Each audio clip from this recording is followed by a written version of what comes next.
Bienvenido a este segundo episodio de la serie Biblia Apócrifa, donde vamos a conocer los libros apócrifos del Antiguo Testamento.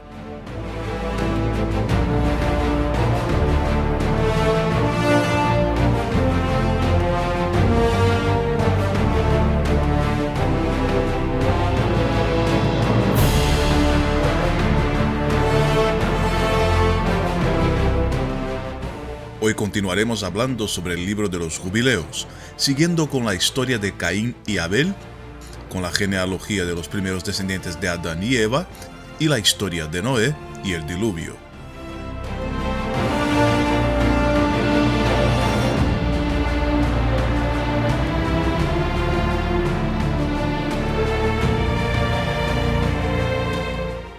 La Sagrada Biblia cristiana utilizada hoy está dividida en Antiguo y Nuevo Testamento. El Nuevo Testamento trata del Evangelio de Cristo y de los primeros años de la Iglesia cristiana, mientras que el Antiguo Testamento es, para los cristianos, la preparación del pueblo de Dios para recibir al Mesías. Ese pueblo estaba formado por los llamados hijos de Israel, descendientes del patriarca Jacob, nieto de Abraham, el padre de las tres religiones: judaísmo, cristianismo e islam. La historia de ese pueblo, en los siglos anteriores al nacimiento de Cristo, está registrada en una colección de libros que la religión judía llama Tanaj y que los cristianos llaman Antiguo Testamento. Está compuesto por 39 libros en la versión judía y cristiana protestante y por 46 libros en la versión cristiana católica, que incluye los llamados libros deuterocanónicos. También existe el canon del Antiguo Testamento de la Biblia de la Iglesia etíope, que contiene algunos textos apócrifos, y es aquí donde comenzará nuestro viaje por textos que muchas veces desconocemos y que durante años fueron injustamente mistificados con objetivos dudosos.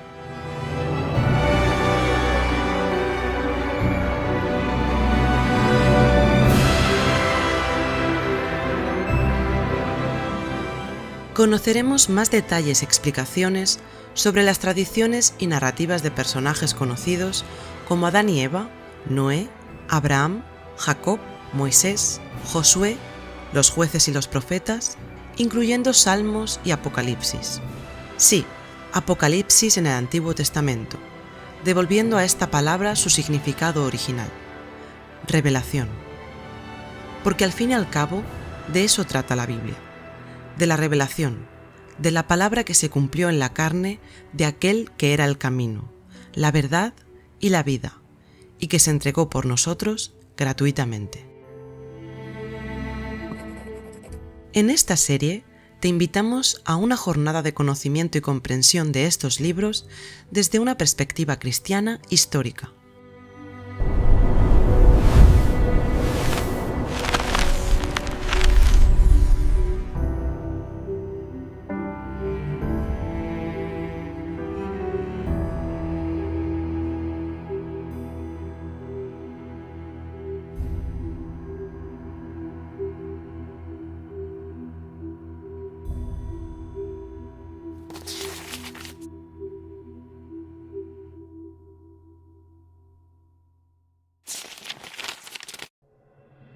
Capítulo 4.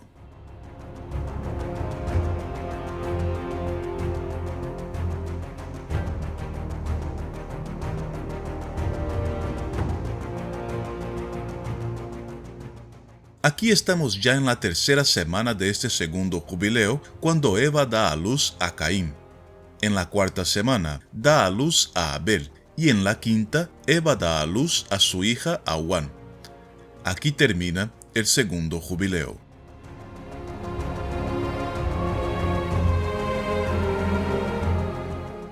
No te pierdas en este lenguaje matemático confuso del libro de los jubileos, porque en realidad no es tan complicado.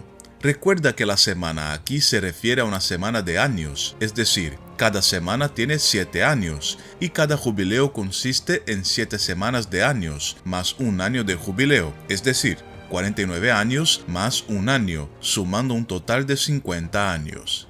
Así que, Para facilitar tu comprensión en este y en los próximos capítulos, memoriza esto: una semana, 7 años, un jubileo, 50 años.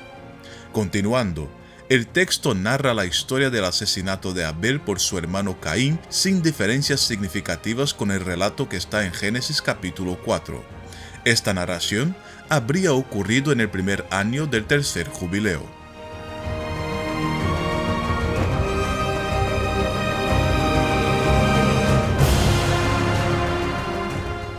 Adán y Eva permanecen de luto durante, según el texto, 4 semanas de años, es decir, 28 años, y en el cuarto año de la quinta semana, es decir, 32 años después de la muerte de Abel, Adán y Eva tienen a su hijo Set. En la sexta semana de este tercer jubileo, Adán y Eva engendran a su hija Azura.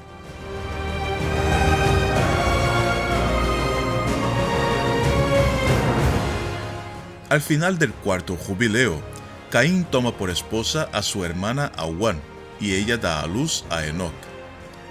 Continuando, aún en este capítulo 4 del libro de los jubileos, el texto ya entra en el quinto jubileo, en el primer año de la primera semana, donde se describe que Caín construyó una ciudad y la nombró con el mismo nombre de su hijo, Enoc.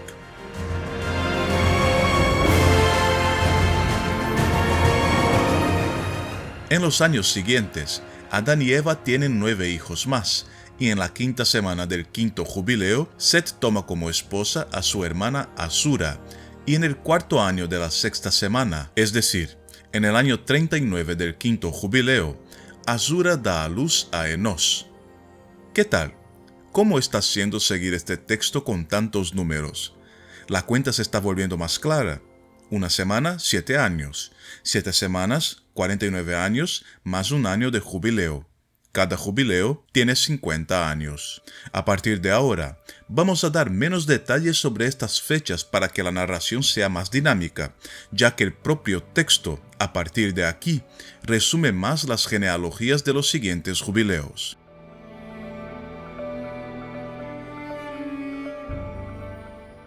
Ya en el séptimo jubileo, Enos, hijo de Set, toma como esposa a su hermana Noam, y de esta relación nace Cainán. En el octavo jubileo, Cainán cohabita con su hermana Mualelef, y de esta relación nace Mahalalel, ya en el noveno jubileo. En el décimo jubileo, Mahalalel se casa con Diná, su prima, y a partir de ahora utilizaremos el término casarse para describir estas relaciones que, en este momento, aún no estaban reguladas por este rito.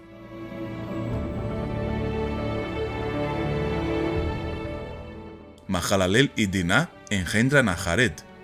En el 11º jubileo, Jared se casa con su prima de segundo grado, Baraka, y ella da a luz a Enoc. El texto dice que Enoc fue el primero en aprender la escritura y el conocimiento y en registrar esta sabiduría en un libro. Enoc habría sido el primero en leer el cielo, las estrellas, en entender el ciclo de las estaciones y sus meses, además de contar todos los jubileos hasta ese momento.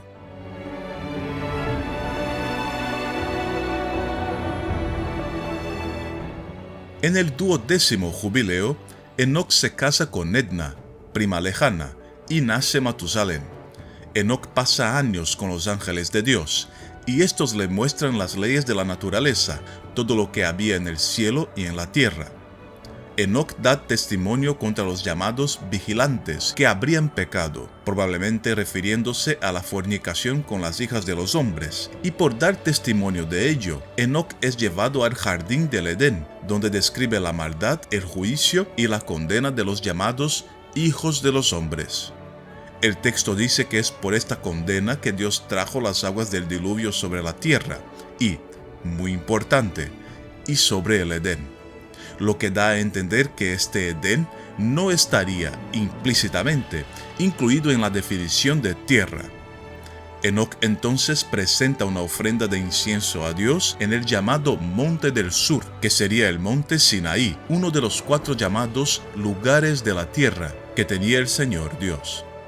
Los otros 3 serían el Jardín del Edén, el Monte del Este y el Monte Sión, que según el texto sería santificado en la nueva creación para una purificación de toda culpa e impureza de las generaciones de la tierra.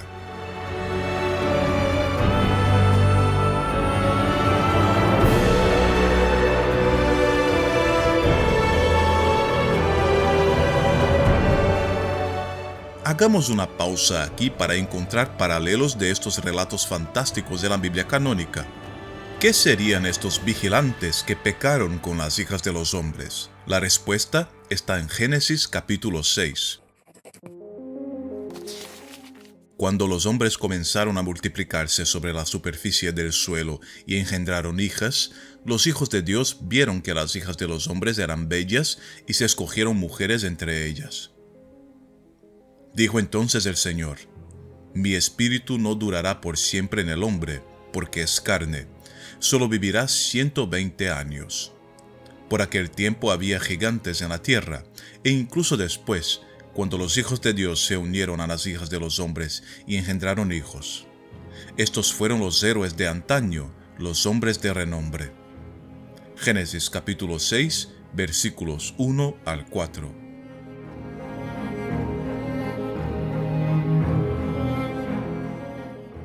En este momento no vamos a entrar en el tema de que podrían ser estos héroes famosos de los tiempos antiguos, porque este tema puede ampliarse mucho, pero observa que estos vigilantes del libro de Enoc podrían ser esos hijos de Dios, que tomaron por esposas a las hijas de los hombres en el Génesis. Además, en los 2 versículos siguientes es cuando llega la sentencia de Dios, aquí sin la intervención de Enoc.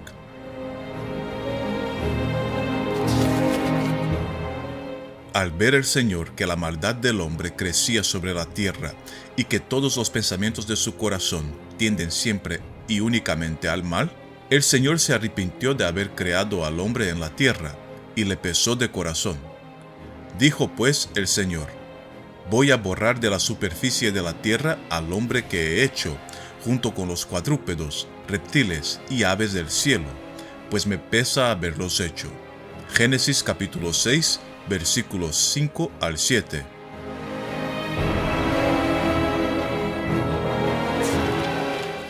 Y el hecho de que Enoc fuera apartado de la presencia de los hombres para estar en la presencia de Dios se menciona en el Génesis capítulo 5.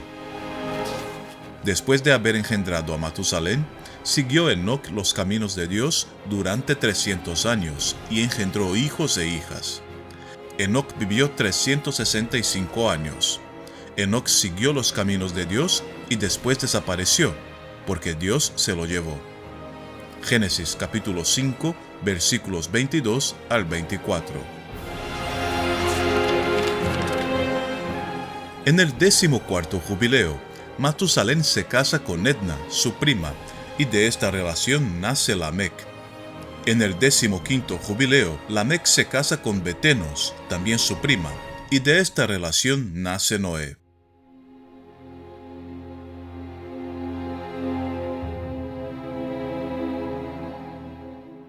El texto entonces salta al final del 19º jubileo, en el año 930, y dice que Adán murió. Adán muere con menos de 1000 años, porque, según el texto, 1000 años sería un día de testimonio en el cielo y, al ser condenado a muerte por comer del fruto del árbol del conocimiento, no completaría los años suficientes para tener un día de testimonio del cielo, es decir, 1000 años. Este cómputo de un día divino equivalente a 1000 años tiene referencias en la Biblia canónica. Oración de Moisés, hombre de Dios. Señor, tú has sido nuestro refugio de generación en generación. Antes que naciesen los montes o fuera engendrado el orbe de la tierra, desde siempre y por siempre tú eres Dios. Tú reduces el hombre a polvo, diciendo: retornad, hijos de Adán. 1000 años en tu presencia son un ayer que pasó, una vela nocturna. Salmos capítulo 90, versículos 1 al 4.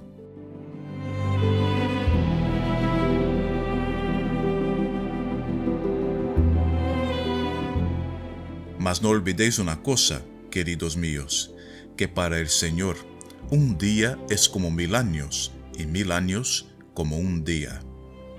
Segunda carta de Pedro, capítulo 3, versículo 8.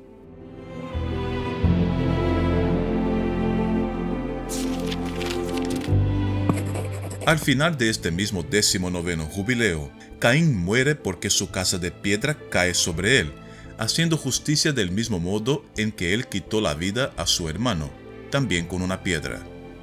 El texto dice que las tablas celestiales ordenan que aquel que hiere a su prójimo debe ser herido de la misma manera, probablemente una referencia a la ley del Levítico, que también fue citada por Cristo en el Evangelio de Mateo. Si alguien causa una lesión a su prójimo, se le hará lo mismo que hizo él. Fractura por fractura, ojo por ojo, diente por diente, se le causará a él la misma lesión que él haya causado al otro. Levítico capítulo 24, versículos 19 al 20.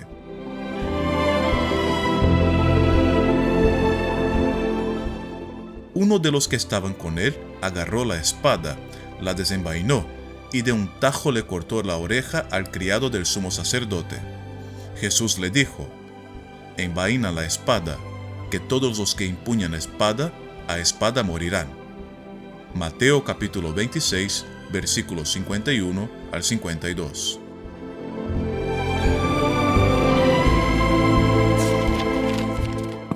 En el 25º jubileo, Noé se casa con Emsara, y de esta relación nacen Sem, Can y Jafet.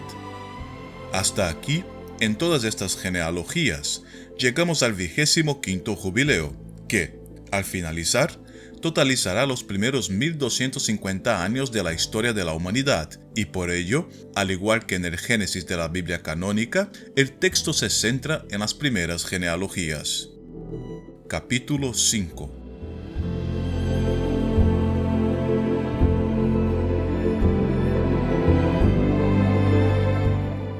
El texto dice que cuando los hijos de los hombres se multiplicaron sobre la tierra, los ángeles de Dios se encantaron con la belleza de sus hijas y las tomaron como esposas, y sus hijos eran los gigantes, como se menciona en la referencia que hicimos anteriormente de Génesis capítulo 6. Y a partir de ahí, el desorden y la corrupción se multiplicaron sobre la tierra entre todos los seres vivos, desde los hombres hasta los animales domésticos y salvajes, hasta el punto de que comenzaron a devorarse unos a otros.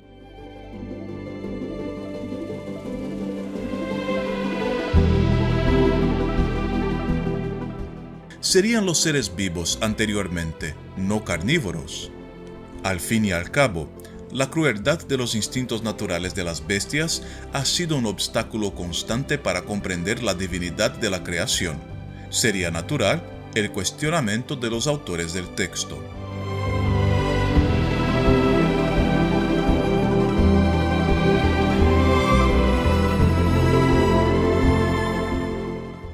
Dios mira la tierra y, al ver todo tipo de maldad cometida por el ser humano, dice que destruirá toda carne sobre la faz de la tierra.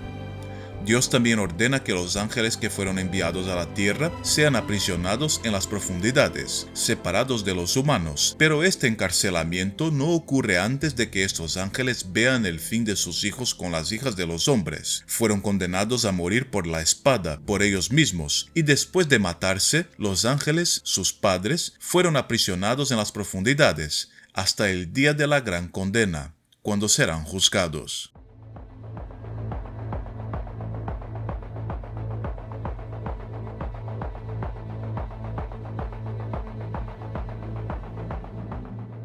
El texto continúa diciendo que Dios es el justo juez que todo lo juzgará, y de ese juicio no escapará nada ni nadie en el cielo ni en la tierra. Sin embargo, dice el texto, todo aquel que se arrepienta y vuelva a practicar la justicia, recibirá el perdón de sus transgresiones y el borrado de sus pecados, recibiendo una nueva oportunidad para vivir una vida en el camino de la justicia. Antes del diluvio, según el texto, todos los que corrompieron sus caminos no fueron salvados, y el único salvado fue Noé y su familia, porque su corazón era justo.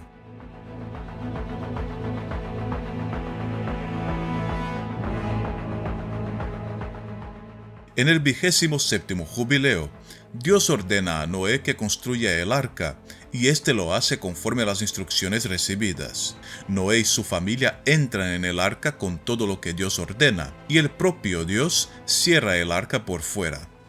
El texto dice que Dios abre las 7 compuertas de inundación del cielo y las 7 bocas de las fuentes de las profundidades, y la lluvia y las aguas de las profundidades inundaron la tierra en un proceso que duró 40 días y 40 noches.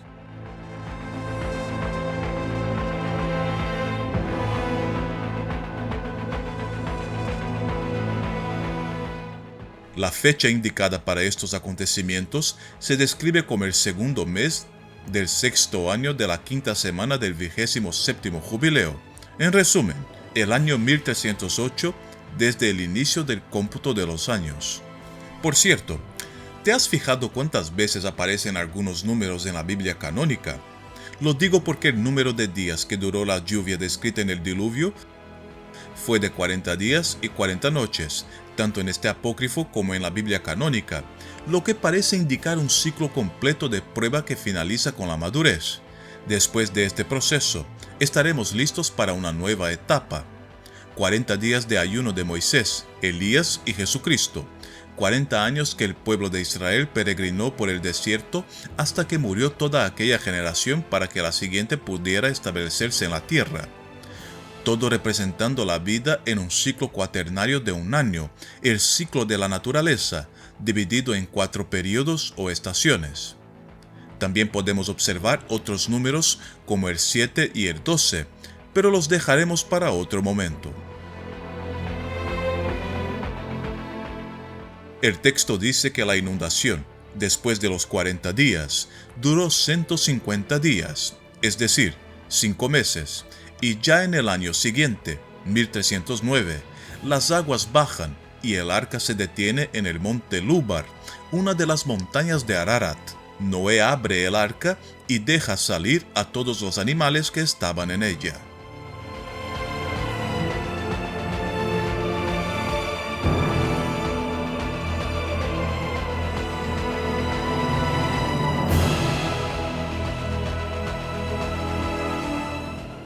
Capítulo 6. Este capítulo comienza con un detalle interesante. Indica que Noé salió del arca en la luna nueva del 3er mes, y esto se explicará más adelante. Noé realiza un sacrificio de animales, quemando la grasa en el altar y añadiendo aceite, vino e incienso, generando un aroma agradable que, según el texto, agradó también a Dios, tal como se registra en Génesis capítulo 8, versículo 21. Observa que en estas narraciones de los tiempos primitivos, antes del patriarca Abraham, Dios se presentaba con emociones muy similares a las humanas. Sentía ira, tranquilidad, arrepentimiento. El ser humano difícilmente podría entender o interpretar lo divino si no es viendo en él sus propias características, su imagen y semejanza. Dios entonces establece un pacto con la humanidad de no volver a destruirla, y que a partir de ahora el tiempo de la tierra sería cíclico para siempre, con día y noche, verano e invierno, sin cambiar su orden ni cesar. Dios también ordena a la humanidad que crezca y se multiplique.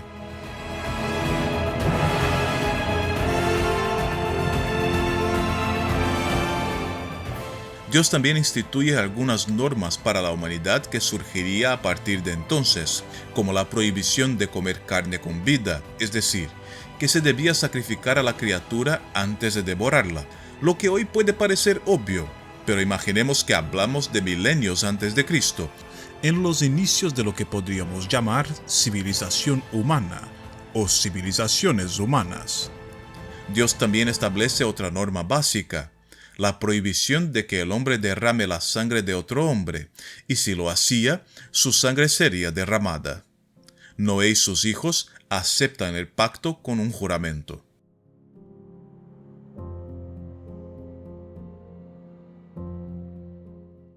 Recuerda que esta narración es la palabra de Dios dada a Moisés en el monte Sinaí, así como tradicionalmente se le atribuye la redacción del Pentateuco. Así que el texto ahora vuelve a la montaña y Dios le dice a Moisés que debe establecer con el pueblo de Israel que tampoco deben ingerir sangre de animales como alimento.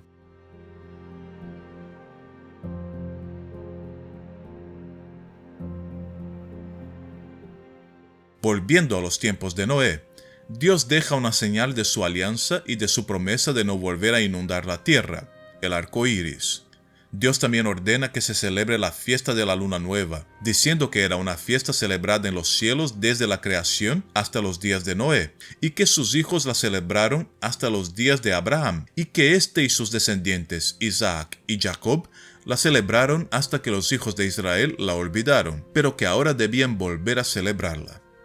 La fiesta aquí mencionada parece ser la de Shavuot, que celebra la recepción de los 10 mandamientos de Dios en el monte Sinaí. La fiesta se celebra en el 50º día después de la Pascua judía, es decir, 49 días de preparación más un día de júbilo, sumando 50 días. El texto dice que se debe recordar esta fiesta en la luna nueva del primer, cuarto, séptimo y 10º mes del año, porque fueron las fechas en las que Noé recibió la orden de construir el arca, cuando las bocas de las profundidades se cerraron, cuando éstas se abrieron para que el agua descendiera nuevamente, y cuando las cumbres de las montañas fueron vistas por primera vez. 4 acontecimientos, 4 lunas nuevas.